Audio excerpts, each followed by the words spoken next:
two, mucosa, submucosa, muscularis, serosa. It's all here. This is mucosa. Look what I'm going to show you. This is the epithelium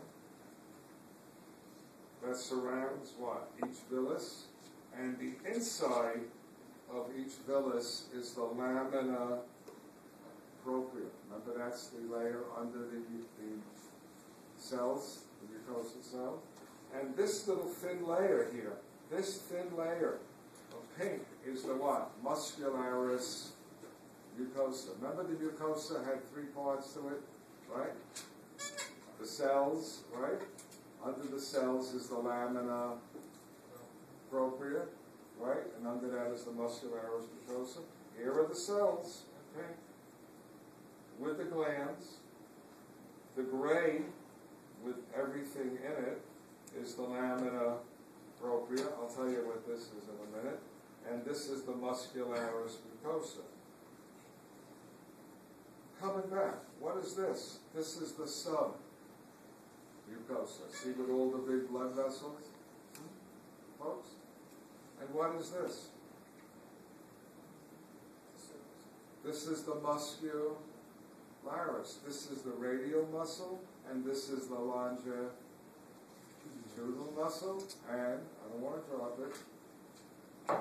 What is this on the outside? That's the serosa, a layer of epithelium with a little connective tissue underneath. You with it? Now, watch. Oh, man. What's this blue ball?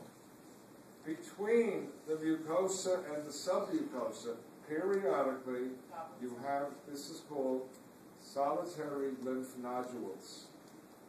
Not a lymph node, but lymph nodules. I'm going to tell you the difference. A lymph nodule, a node, remember, had a capsule around it? No, it was a structure. This is no specific structure. It's just a load of what? White cells, lymphocytes, macrophages, what? All stuck together to what? Protect your intestine in case when you absorb something from here and it got into the walls of the intestine, these cells can what? Leave? You know, it's just a big ball of cells, and it's called a lymph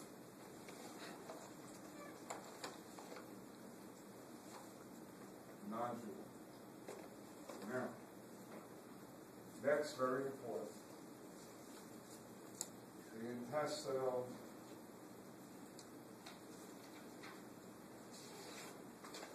glands.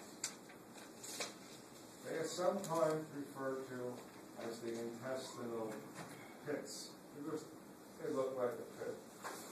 There are two types. Life is going to be easy. One, in the duodenum,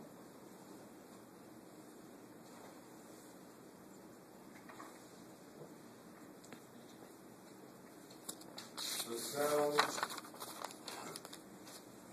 make mucus.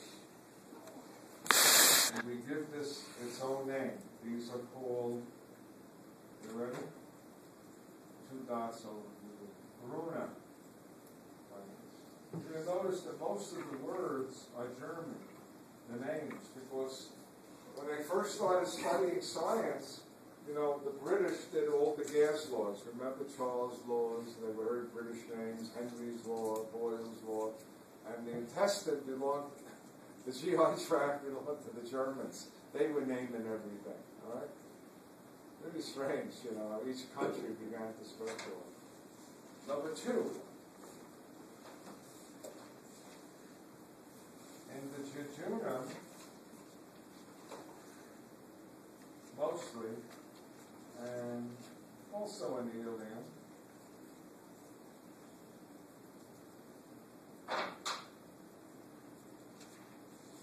the cells make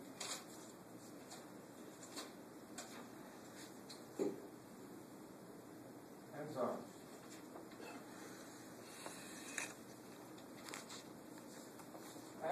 You ready? And these depressions, you know, that go down, you know, are called the crypts.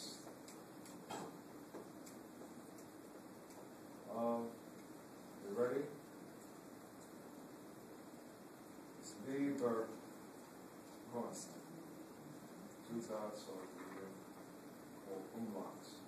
The crypts of Lieberkund. So,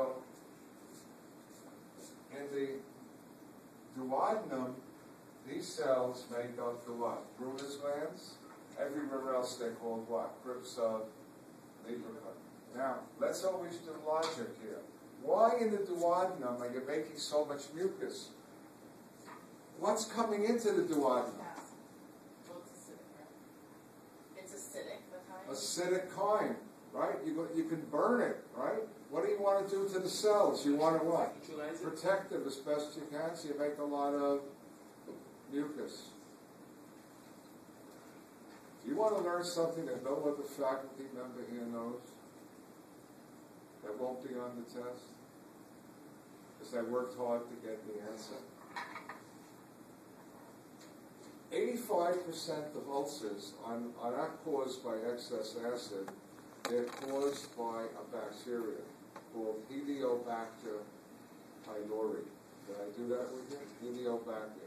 It's a funny-looking bacteria. You get scared if you look at it. But anyway, the bacteria is called Helicobacter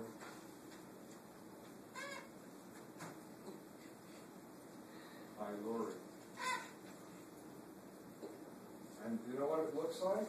This is why they call it Helicobacter. It's a bacteria that looks like this. It's like a helix, strange-looking bacteria. So I decided, I've been teaching this for years,